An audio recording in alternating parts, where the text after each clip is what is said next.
আমরা অনেক সময় কনফিউশনে থাকি যে অতীতে কোনো একটা কাজ হয়েছে, সেটা ডিসক্রাইব করতে গেলে আমরা কি সেটা প্রেজেন্ট পারফেক্ট টেন্সে বর্ণনা করবো নাকি পাস্ট ইনডিফিনিট টেন্সে বর্ণনা করব।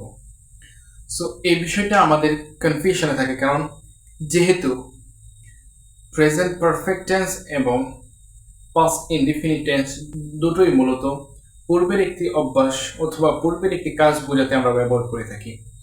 সো আজকের ভিডিওতে ক্লিয়ার করে দেব যে কখন আমরা পাস্ট ইনডিফিনিট টেন্স ইউজ করব এবং কখন প্রেজেন্ট পারফেক্ট টেন্স ইউজ করব।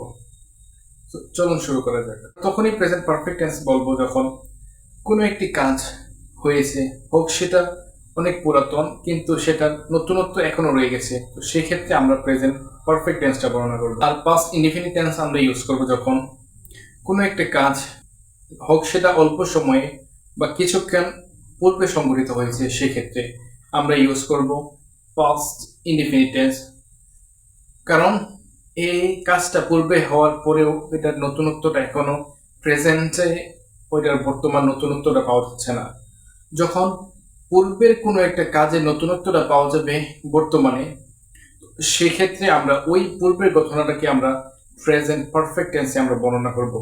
আর যখন পূর্বের একটা ঘটনা যেটা পুরাতন হয়ে গেছে বা ওইটার নতুনত্ব প্রকাশের বা কোনো প্রয়োজন নেই বা নতুনত্ব প্রকাশ পায় না, ওইটা পুরাতন হয়ে গেছে, তো সেই ক্ষেত্রে আমরা প্রেজেন্ট ইনডিফিনিট টেন্সে আমরা ডিসক্রাইব করব।